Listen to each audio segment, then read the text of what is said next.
This has been a time for you to feel really good about being you, and it continues for the first 9 days of September. So enjoy it. It's like you go, I'm attractive. I'm likable. I like myself. I feel good. I feel beautiful. I love my new wardrobe. Look at my new accoutrements, my new scarf. And you just feel good about you being you. And you're very captivating and people are attracted to you and people want to help you. So you're in a glow up as you begin September that began all the way back in August on the 6th.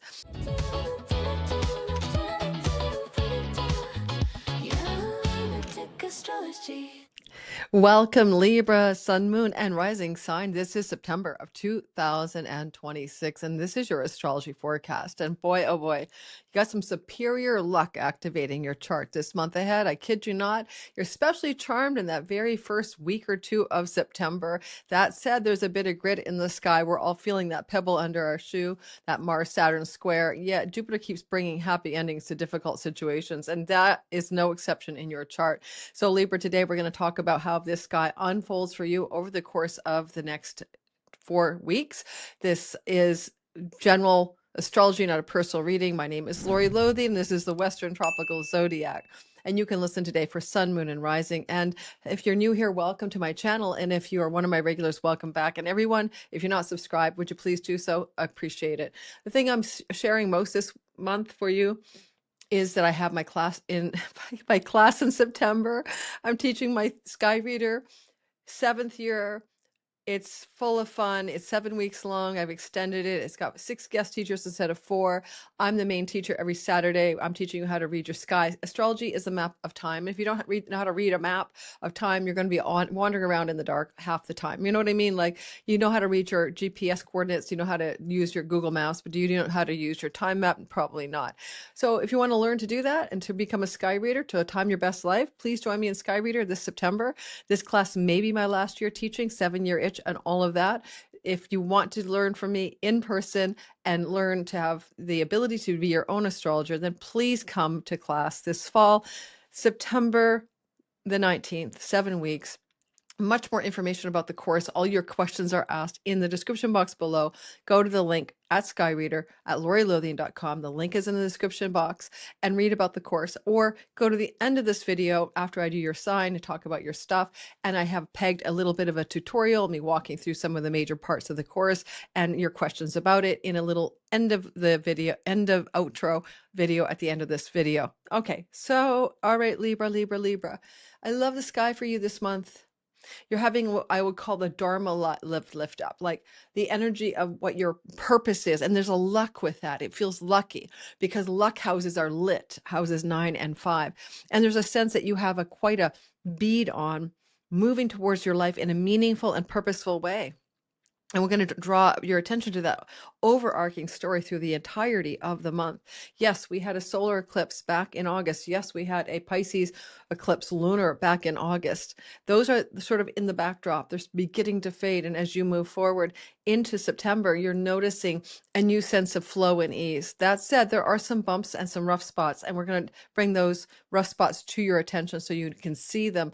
And at the same time, there's a lot of energy going on in your long-term committed love or business partnerships at the end of the month, and I'll share why. All right, so let me get the sky up for you. Let's get started together. That means I'm sharing the software, and we're rolling through the wheel of time.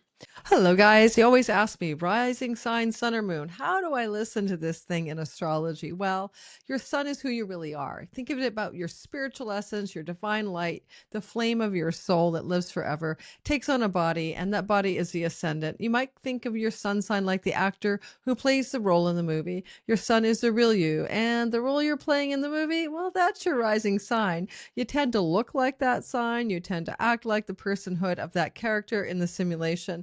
It is not your real self, but you need a vehicle for your spirit to express. And when we look at your moon sign, we think about how you feel and think about life, your happiness, your emotional blueprint, your subjective well-being.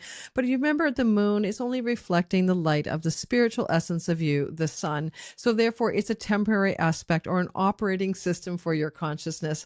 I see a lot of the time that people's moon sign is really useful when you want to see how you're going to feel about this sky, but it also connects you very strongly to energies of home, safety nest, and mother.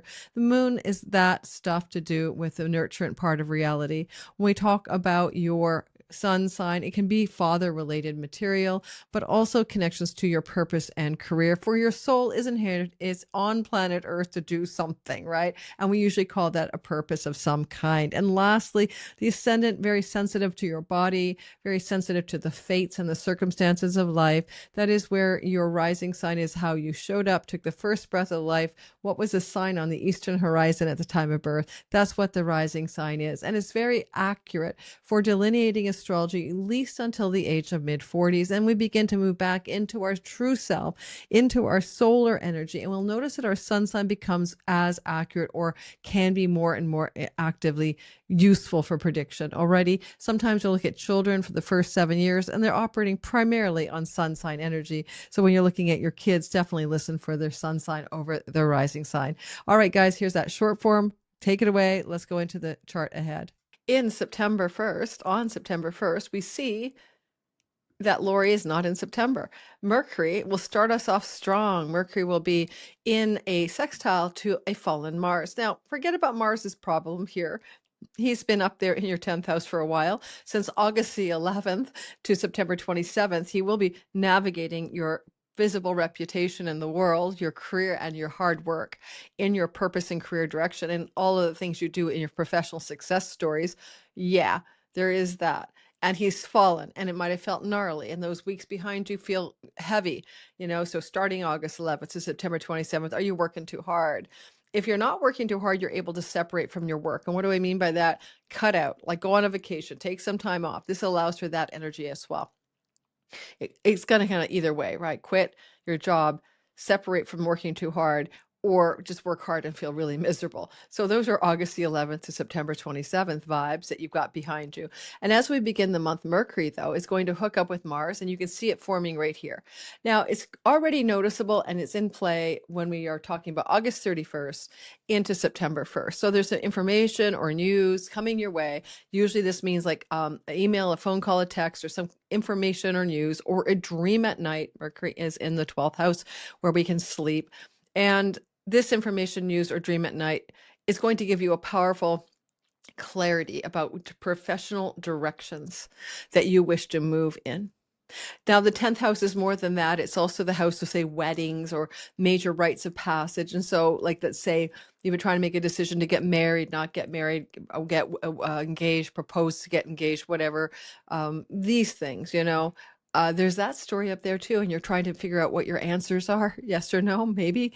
And you'll be looking at that, eyeballing that. And Mercury gives you insight. Mercury gives you a mental understanding. If it's a dream, great. It just could be you're alone contemplating your navel and you have a clarity about career, work, and weddings. And if you were looking for a job, that could be news that you got accepted, or they want you, or you got a second interview. So because Mercury's in backroom deals and negotiations and far off lands, it could be a company from a foreign country. It could be an opportunity coming your way to work abroad. It could have something to do as well with just the information or news coming under the transom that, hey, we got you as our top candidate. So you get some good news in the beginning of September for those of you looking for some work. As we move past the beginning of September, and we talk about the other story, it's the grit of the Mars-Saturn square that you started to feel around September the 26th, and that is playing out until about the 3rd or 4th of September.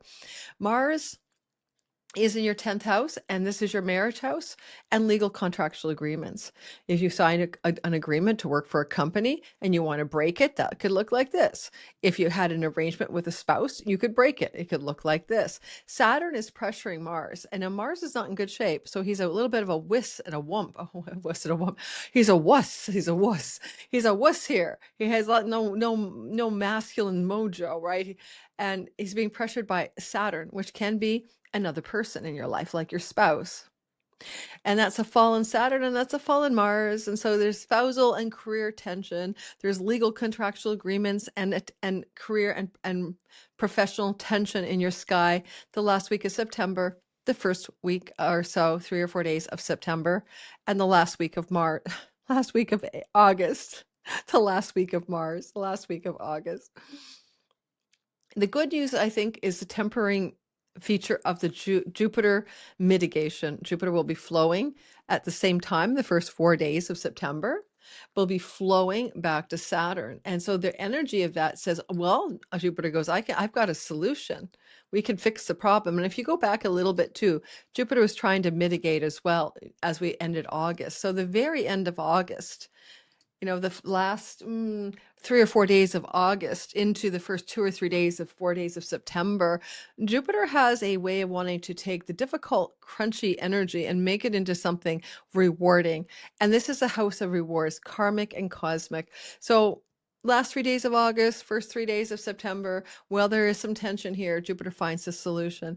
And the kind of solutions he could find are windfalls, pennies from heaven, greater career gains, generosity, favors, and allies, like friends, allies, and benefactors favoring you with some kind of big, generous offer of some kind, whether it's money or help or whatever.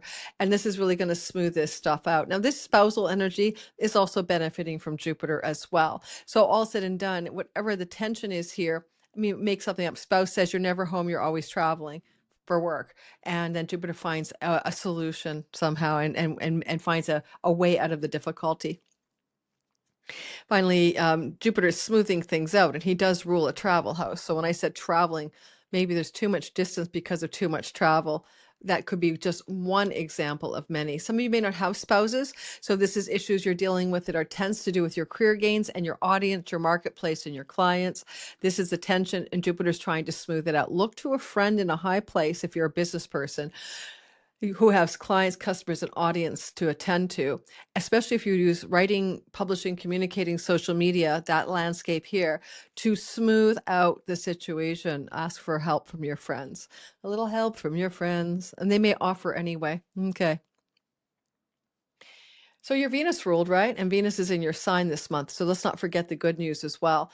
She's here until the 9th of September. And because she's here as of August the 6th to the 9th of September, this has been a time for you to feel really good about being you. And it continues for that first 9 days of September. So enjoy it. It's like you go, I'm attractive. I'm likable. I like myself. I feel good. I feel beautiful. I love my new wardrobe. Look at my new accoutrements, my new scarf.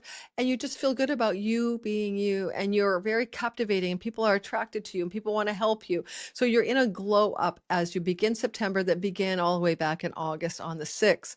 So that's nice to know. That's nice to see you having this wonderful feeling that everything is going your way, as that old song goes. Everything's going my way. Another factor to consider, though, is that as we look at this month ahead, we're going to notice that Venus will leave the sign of Libra. And then, well, that's another story altogether. It is Venus in detriment. Don't be so afraid of Venus in detriment. She's a money goddess in a money house, and she's here every year for you for 3 weeks or so. So you're used to it. This is an unusually long stay, and she'll be back again later this year. And I really want you to listen to me carefully. Because she's in detriment, when she enters here around the 10th of the month of September, she has a plan about money. She knows what she wants. She could be also beautifying your face, doing something with facial rejuvenation, teeth, face, beauty. But then on October the 3rd, she realizes she's made some mistakes, or she has to go back and recalibrate and revise and revision. And she retrogrades October 3rd to October 25th in Scorpio. Then she comes back to Libra. So it's very complicated back and forth, but she will be back here again before the end of the year in Scorpio. And therefore, anything you're doing with money in particular, and earnings and spending and possessions and your face, it needs to be really thought about.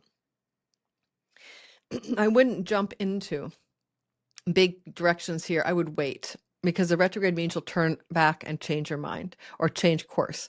So therefore, forewarned, forearmed, September 10th, October 3rd, a lot of financial things that you're trying to work out are not what you think they are. It doesn't help to have a debilitated Mars in your 10th house of career either. So I would say give it some time and don't be impulsive here about major financial decisions of any kind. And also facial prettifying, handsome rejuvenation, even dental work. Be a little bit more careful than you would. She's just not sure what she's looking for. Don't get those turkey teeth. They will let you down. Horror stories after horror stories. Okay, so then the next thing to point to, we talked about the beginning of the month and the happy energies that were there, but it gets even more interesting as you go to the moon that's happening. It happens to be a new moon on the 10th, 11th of the month. Let's take a gander. And that will be in Virgo. So new moon, Virgo, 18 degrees it will be, resetting you for a 6-month reset button that you might be able to suss the main ingredients out in the first 2 to 3 weeks after. So by the end of September, you should know what you're resetting here. It has to do with your self-undoing addictions, bad habits and patterns, weed, vape, wine, woman and song, has to do with a reset around purity and health, but also solitude, aloneness, contemplation, and time by yourself. That time by yourself is sacred. It purifies you. You need it. The energy of the 12th house also opens up the possibility of a new beginning and a fresh start connected to income or money made from far off people, foreign lands, foreign shores, business enterprise connected to other countries. And there's a reset button here. So if you work for a company from another country, like HQ is in another country, there may be some new beginnings. Now it'll take 6 months to show you the full lay of the land, but pay attention to what happens in the 2 to 3 weeks after. Now, on the heels of that new moon in the sign of Virgo, and by the way, ruled by Mercury in your sign, it will impact you personally. You will be making balanced decisions based on the 12th house story. It's a retirement house sometimes, so some of you might be considering retiring, or you could be closing down some life direction that doesn't seem like it's something you want anymore. And you're making that decision in a contemplative way. And particularly, it can be decisions also about long-term committed love, marriage partners, and business partners. So, but you're doing that from sort of a quiet, backroom deal by yourself. We can talk next about the fact that the Sun and Mars will be in a flow for an extended period on September the 11th to the 17th. And that is because the Sun will begin to line up in a sextile to Mars. And Mars is applying. So Mars is telling the Sun, like, you go this way. When push comes to shove. What are you trying to do? Mars makes decisions. He takes action. He's the motivated guy in the career space. But he's applying energy to the Sun on the 11th to the 17th in a quiet solitude house. Long story short, September 11th to 17, 11 to 17, time alone in contemplation and deep thought, meditation, prayer, take your pick, helps you make wiser choices about your career, your public reputation, and your visible standing in the world. Use it or lose it. Otherwise, you might be thinking of changing your career and you just have it going through a process of thinking about it or pondering it, because the light is there in Virgo, but this is the alone house. Mercury, Uranus, Pluto, hallelujah, happy surprises, unexpected positive developments. Let's go Mercury. Let's go Uranus. Let's go Pluto. This is houses 1, 5, and 9. They are lucky houses. They are Dharma houses. You're trying to align with purpose in surprising and meaningful ways. Suddenly you're going to have opportunities coming out of the blue. They may be connected to distant lands, travel, pilgrimages, foreign people, foreign places. Book publishing industry, absolutely. Trine from Jupiter right to the writing, sextile to the publishing industry. Big breakthroughs in book publishing industry. Travel and educational settings, domestic and long distance. There's a sense here that you're delighted because Pluto in the 5th house is a house of good fortune. It could also be some unexpected riches. Yes, I don't say that lightly, but it can bring riches connected to your significant other. If you have one or a business partnership deal, your significant other could come into some wealth. You get some money from the in-laws, for example, or there could be some major propulsion for business partnership agreements to lead to greater wealth. But the energy as it comes out of the blue, it feels like a little left fielder, and you're absolutely quite delighted by it. And so that expression of the uncertain becoming a surprise, you are taking it in stride, right? You're like Mercury and Libra. I got my harmony and balance going in my mental apparatus. My mind is calm and still. Surprise. Oh, isn't that interesting? So you're pretty chill about the whole thing. And that plays out from, around September 12th to the 14th, okay? September 12th to the 17th, okay, another story, is that Venus and Pluto are square. So Venus and Pluto are in a difficult relationship just because this energy is decisions and actions must be taken in an urgent and impending way about money and children, about possessions and earnings and romantic love, about matters connected to your entrepreneurial or creative and artistic projects and money. And yet, at the same time, there's also an opposition to Chiron in the house of shared monies with a spouse or business partner, inheritance monies, investment monies, and woundedness. Now be careful. Chiron is retrograding here. He leaves on September 17th. He's been here since June 19th. This is the wounds of investments too. The markets, your banking, the loans, the mortgages, the finances. So telling you, this could feel like a really gritty moment in time where you feel a little bit wounded in the financial sector of your life. Well, other good things are happening that surprise you. The backdrop is this money tension, September 12th to the 17th. And let's try to bring it into focus. Here we are on September 13th. The moon is in your sign, not too shabby. You're feeling good. Life is fine. And then we have the moon in its detriment with Venus. So this is the most crunchy September 14th time where money feels ouchy for you. Finances have some really sharp edges for some reason. So be cautious of that. It could be money that you're thinking about, my kids and money, fifth house, my creativity, my entrepreneurial stuff and money, taxes and money, or in-law money and money, spousal separation agreements and money, and this kind of crunchy vibe here. Yes, September 12th to the 17th, pretty bad on the 14th in terms of the intense lunar activation as well. Nothing to do but let it pass. Life is full of the ups and downs of life, so it's not like you can skip the bad and take only the good, right? So hang in there.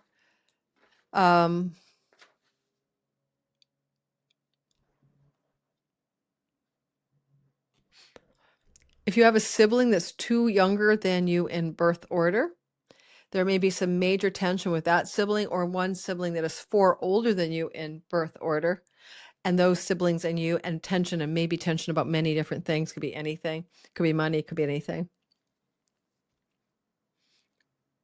Okay. Let's go on and talk about the next thing. I think the most important part of what I'm sharing here is that this is a week that you experience both ups and downs, good and bad, as life is always composed of both. And so we're kind of going through the whole September 10th to the 17th vibe. On September the 18th, something challenging happens, and then it's solved on September 21st. So on September the 18th, Mercury and Saturn will be opposite each other, which is a difficult communication or hard news. Some kind of conversation is most likely here with a business partner, a client, a customer, or a spouse, or long-term love relationship partner, especially if you cohabitate, because that's what this says. And so you are in good shape. You're trying to have a balanced, harmonious conversation. You've got your super use your words, nonviolent communication skills going, and you're telling somebody something, and they may be fallen and retrograde, feeling bad, melancholic, anxious, or fearful, and not quite able to receive what you're delivering, right? Pick up what you're putting down there. And yet this conversation is correct. You're having the right conversation that you need to be having according to the sky. And that one moment in time, right, that this conversation seems to be happening, well, it's difficult on the 18th, a day before and after. Right away, Jupiter tries to smooth things out. And this is where I like the outcome a lot, because no matter what that difficult conversation is between Mercury here on the 18th and Saturn, Jupiter is looking for a solution. And he will, by the 21st of the month, come to terms with an answer for everybody. And that is because Mercury and Jupiter will be in a flow. And as Mercury moves forward, Mercury moves to 17 degrees on the 21st, and Jupiter delivers a solution. I don't know what your problem is. A solution could come from a friend, from a financial matter connected to your work, but there's a kind of two-step here, like a two-step dance move. So what the tension shows you on the 18th then leads to the blessed solution right away afterwards on the 21st. So don't be too fretting about the problem day of the 18th. I do think there will be a resolution that is quite positive. And some of this tension you're having, maybe with the other, can do with book publishing, writing, traveling, communicating, or educational matters, in this tension that happens on the 18th, and then it resolves with a happy ending and good solution on the 21st. All right, let's continue on. It is like, I'm sorry, I'm sitting for a long time recording back-to-back videos. So just send me love and blessings instead of criticism. I'm fidgety. Okay. I am fidgety. I have a high masculine autistic female here, late diagnosis. I'm fidgety. At least I'm not twirling my hair. But you try sitting for hours at a time to record videos. You'll know that it's hard to do that. So I am fidgety. I'm a human being, not a robot. I'm not AI. Okay. So, ooh, right. So the sun and Neptune will oppose each other, which is going to be a light will shine on something that has been confusing, uncertain, or foggy for you, and you haven't had a clear understanding, and then the understanding will arrive on September the 25th, 25th, or 24th, 25th, 26th. So that will be the sun moving out of Virgo into your sign. Of course, you know every year you get this, and every year you like this, right? Watch the sun cross into your sign. Now, why do you like it? Because, it's shining on you and it helps you be more bright and shiny and clear. Sometimes you can burn out under the light of the sun, and it rules Leo. That's your work gains in particular and your social time. So don't overdo your social life or your work gains. September 23rd to the third week of October. Every year you have to think about that. Jupiter is expanding your social networks and friends with past life soulmate connections, but also just more of them.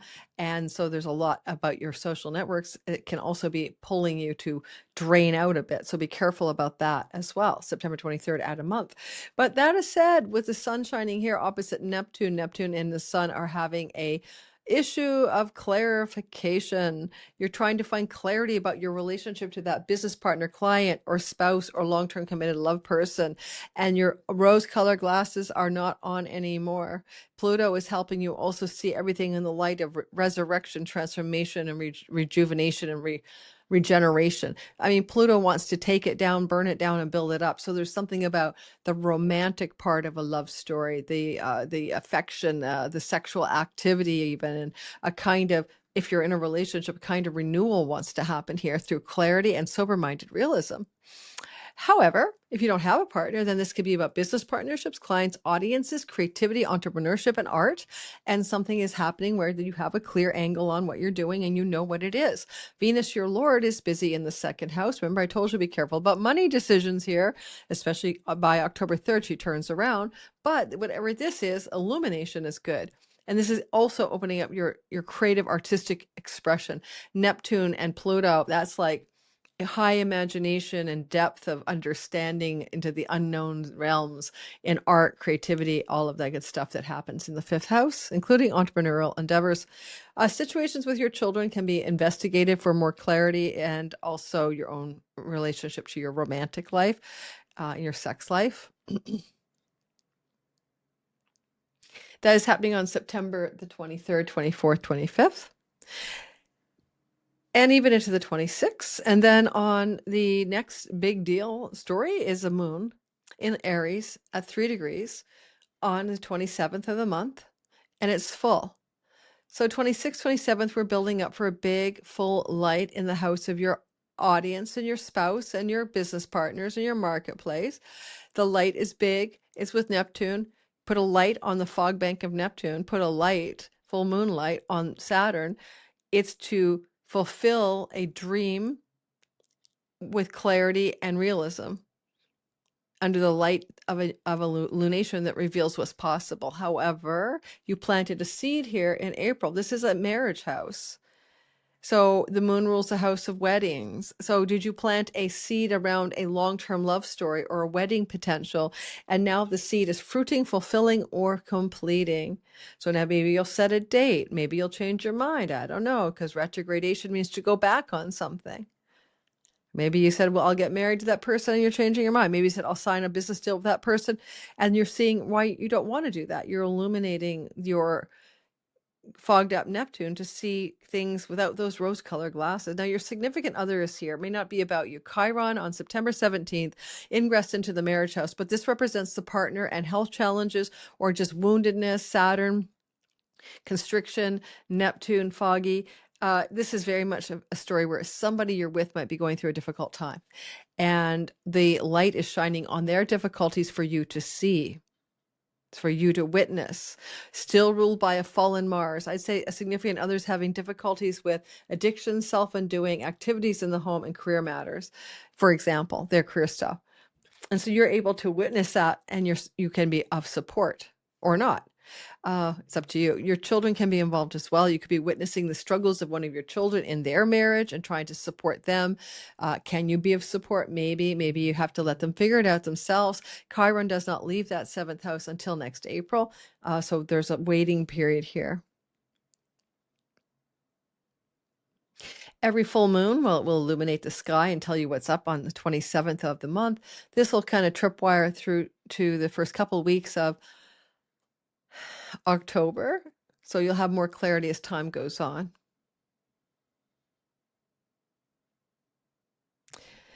All right.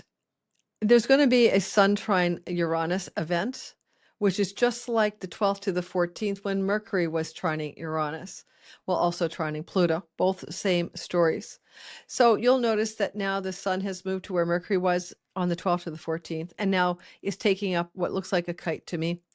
Honestly, the grand trine of air is very fortunate. This is a luck house. This is a luck house. Good things are trying to flow your way. It's pointing specifically at the marriage. It's pointing at your business partners, at your customers and clients. Now, ultimately, you want to take off like a kite in the air, and you are going to be the one who holds the bottom of that damn kite because it's Libra. So it's your own knowing, your own decision making, your own clarity that allows for this thing to lift off. It's really good for entrepreneurs, creative and artistic types, teachers, travelers, educators, book publishing archetypes as well, and sort of taking off if you want in the sphere of the public. But what you're delivering is something that helps the collective heal the collective wound, right? You're not, delivering like cigarettes at the vending machine. You're dealing with something much more profound here. Neptune is the storyteller, the imaginator, and the Hollywood industry guy and the movie maker. Saturn is the structure, form, and discipline, 3x structures, right? Chiron is to heal a collective wound in the audience and marketplace. So if you're the artistic type, you're bringing something there. He's a shaman as well. Are you presenting shamanic wisdom to the world? Are you, what is that about? You can also bring a shaman into your life during this time, but we won't cover that now. We'll talk about that when we do Saturn in Aries and another long form video coming soon in September. All right. What else? Mars. Mars is leaving. Mars is leaving your 10th house. Do you want to give him a parting gift? He was there to help you make decisions in places where you felt fallen in your reputation and in your career and in regards to public stature and status.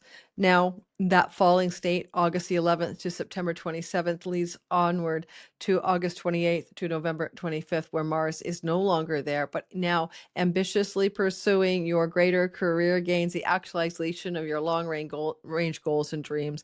This could also pare away a few friends that you don't like anymore in social groups, but at the same time give you good, true, and wise friends.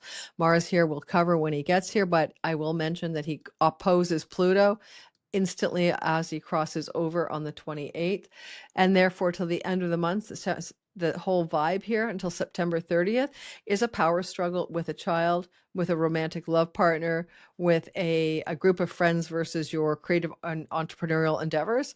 That's like a challenge. It can make you unstoppably willpowered though in your career in terms of the work schedule and getting things done. And so you're pursuing with great action, vim, and vigor, hope, faith, and optimism, your objectives in your career. And sometimes this is just unstoppable willpower and drive. But there's also the potential of a square to an exalted moon coming up on the 28th. Just watch out also that this unstoppable will, passion, and drive doesn't lead to some tensions on the 28th, 29th with your in-laws, with your shared resources and money, with money connected to your children and money connected to your friends.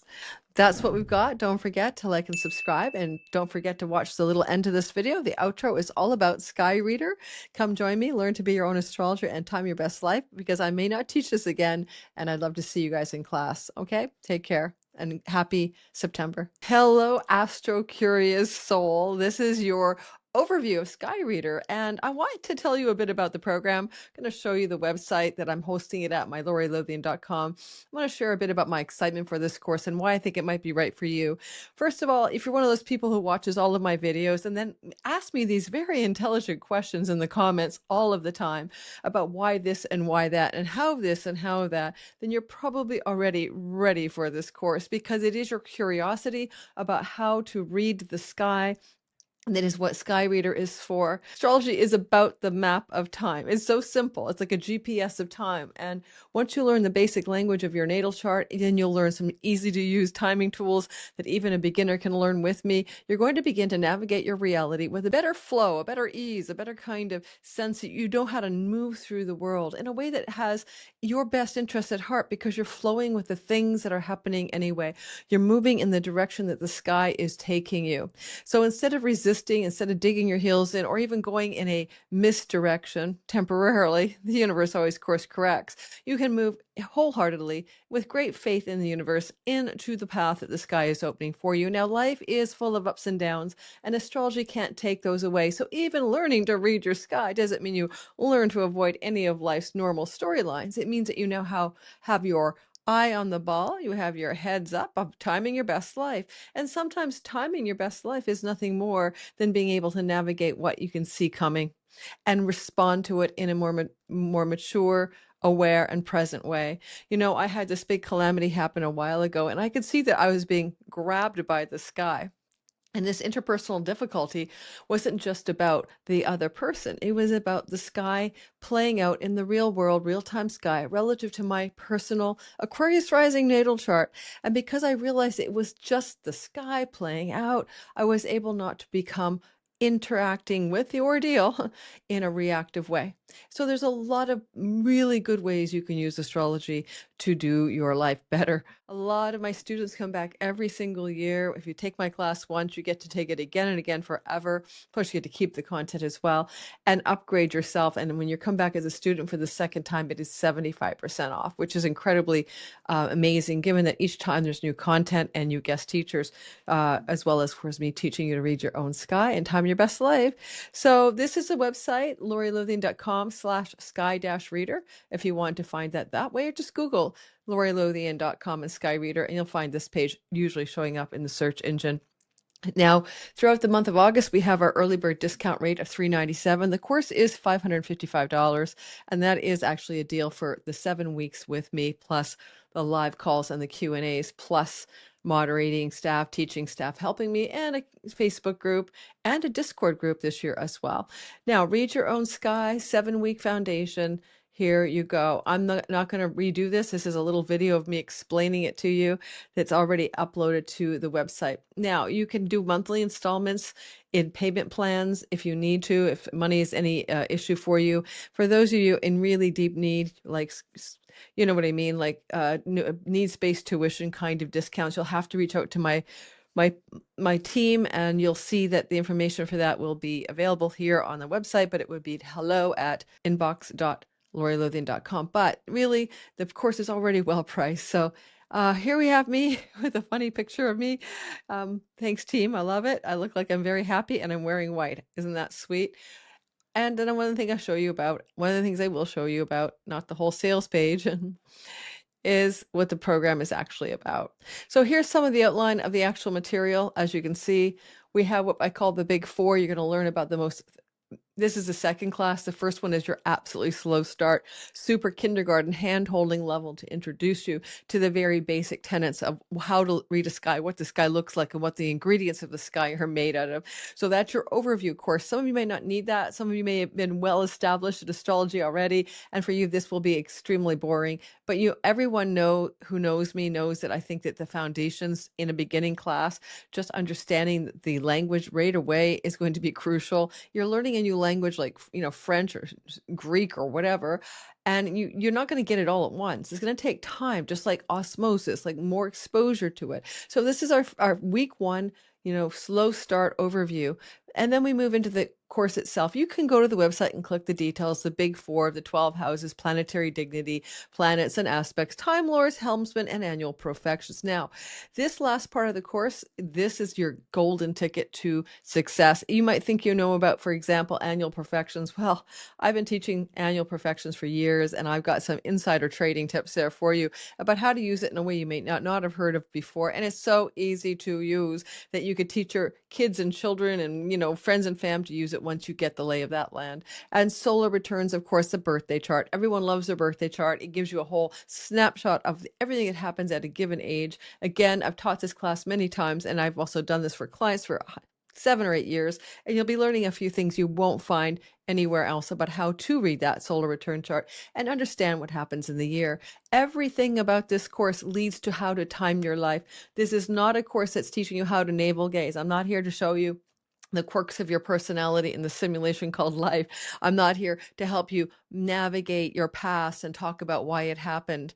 Those are not the courses we're teaching. We're teaching you how to read the sky so you can use the GPS metric of the sky, astrology as a map of time to time your best life. So this is a course that teaches you to become an forecaster or a navigator of reality in a more successful way. So reminding you of that. I get people in this class who want to talk about my Chiron, or my Pluto. And I'm like, nah, no, we don't do that. This is not going to dive into your archetypal, character in the simulation, your wounds and stuff like that. We're learning to teach you how to time your life in this particular class. All right. Now, this is my 7th year teaching, as a lot of you know, so I've gotten to know a lot of the issues that come up, and that was just one of those issues that is routinely showing up. We have 7 core classes. We have 28 actual sessions. We have teaching team Q&A plus me on my own Q&A. So you've got a couple Q&As to choose from per week. We change the time. So everywhere in the world, you'll probably be able to make one. Everything I do has a course replay. Everything I do is loaded into the teaching platform for you to keep forever. If you can't make the live classes, if you can't make any of the Q&As, you can still come and learn from me. However, I'm not reselling this course. I have never resold this course as a self-study. So if you really want to jump in, this would be your chance. These are, and I always say I may not teach it next year. It's always possible with 2 books in my on the shelf to finish, 2 books to finish, 1 astrology, 1 spiritual awakening, and actually 1 fiction book. I would like to get those written in the next year. So just be aware of that. This can be an introduction to my next course next year, Mapmaker, and also Codebreaker. In other words, this would give you the basic understanding to jump into my more intensive and more advanced courses next year. Now, I have guest workshops every year. Last year, I had 4 teachers. Now I have 6. This is just bonus content. This is just extra material for you to enjoy. So we begin on October 1st. Every Thursday, we have guest teachers. And I will see if I can figure out where on my website that my team put that. But just so you know, those guest workshops will teach you some very fundamental, fun things to do in astrology. So here we have it. 6 ways to see where it can lead. Lovely, lovely team headlines here. So one of my colleagues and students, former students, Sinette Caldwell-Barr, is doing the 4 I always can't say this word, Purusharthas, and this is a great tool of understanding where your purpose, your prosperity, your spiritual liberation, and your pleasure and your money stuff lie in your chart. So I think you'll enjoy that. It's easy to learn. It's very powerful, and it really does help you see how to navigate life. Mel is going to be teaching where in the world you might want to live or travel based on astrology and how you can look at your astrocartography chart. And we'll also have Laura Basseni teaching about the Cosmic Wellness Blueprint. She is a health coach, but also a medically trained astrologer, like medical astrology, and you'll learn some basics about finding your own energetic elemental and modality elements for better health and wellness, and also prevention, I suppose. Donnie Lim, my colleague, who's very much an expert on all things Venus. You guys may have seen him on my channel with me doing world astrology. He's really fun to hang with. Is teaching the divine feminine cycles for timing, okay? Divine feminine cycles and timing. And so he'll be taking you down the Venus conversation road for her cycles and how to use that in your life for all ways to move forward, especially with love and pleasure and desire and money. Justin McClure is an electional astrology teacher today for us in our course, and he will teach you how to choose the best time to launch your business, make that phone call, hire that lawyer, whatever, get married, etc. Electional astrology teaches you some of the basic understanding that when you begin something, then you set in motion that thing forever. In other words, it bears like a birth chart stamp. So knowing when to launch something into motion is important. It's funny, a lot of us astrologers on YouTube do this all the time. When we want to do something big and splashy or promote something, we'll look for a very good sky and a very good time of day in that sky to put it out for you guys on YouTube. So you'll also notice all of a sudden every astrologer is emailing you on the same day. A lot of us are using electional times. Tara and Renee will be teaching us the cosmic magic of numerology when you blend it with astrology. I love this combination. I've been doing this for myself for years. So if you want to learn how to illuminate your reality by making these two pieces of the real estate, numerology and astrology, two occult disciplines come together, that's your ticket to fun. All of these courses on Thursday evenings, okay, at 6 p.m. Pacific time, are available for you for replay and self-study, and you get to keep them forever. But if you attend live, of course, you can ask questions for the teacher and be engaged in a live learning process. Now, just alone, these courses would be easily costing a couple $100 for 6 courses. So you can see what a deal Sky Reader really is. We come together every single Saturday at 9:30 a.m. Pacific time, 12:30 p.m. Eastern Standard Time. Adjust for your time in Europe. Usually you guys are 8 hours difference than we are in Pacific time, but ask Siri, Google, or timeanddate.com, etc. So you know exactly when we're coming together. And here we have a lovely little schedule drawn up of all of the times for everything to happen. You could just take a look at that by going to the website, screenshot it or whatever, but there you are. So we may not repeat this live edition. I always say that. You always never believe me, but there will be a point, 7th year teaching, you get the 7-year itch, which is a Saturn cycle, that I may have to take a break in order to write some of these books that I need to get done or that I want to get done. So go ahead, Facebook group, Discord group. It's not where I'm monitoring your homework, but you do get homework. It's where you got collaboration and support from my moderators, encouragement. You can tag me or my moderators for help, but I'm not there checking your homework like you're being certified by me to become an astrologer, but it is a very useful group. Other students ahead of you or former students will probably be there. People help each other when you're confused, and my moderators will also be astrologers who are also supporting you when you have questions about what you're doing. Nobody in this course is doing the work for you. You do get homework. It's totally optional. It's to practice the methods you're learning as you learn them. All right, so here we have it. We're at the end of it. These are some great people who decided, my students, to give me some wonderful testimonials over the years in the various classes I've taught. You're seeing a lot of my last class group, the Divine Timing Masterclass. Give me some commentary there, but Sky Reader, people come back every year to do it over and over again because it actually is a lot of fun. So I hope some of you will consider joining me, and I am so excited. We have a nice little gathering of 29 countries and 325 students already signed up, and we are well supported to make sure that you have a good time and that you don't get lost as you go along. I do have staff, I have teaching assistants, but it is me in that Zoom room for 2 hours. It usually ends up being 2 hours every single Saturday. And I'm also available in one of the weekly Q&As of the 2 each week. All right. Thanks, guys. Don't forget, this is just an overview. Hopefully it gives you some lay of the land. Go to LoriLothian.com/sky-reader. Lunatic astrology.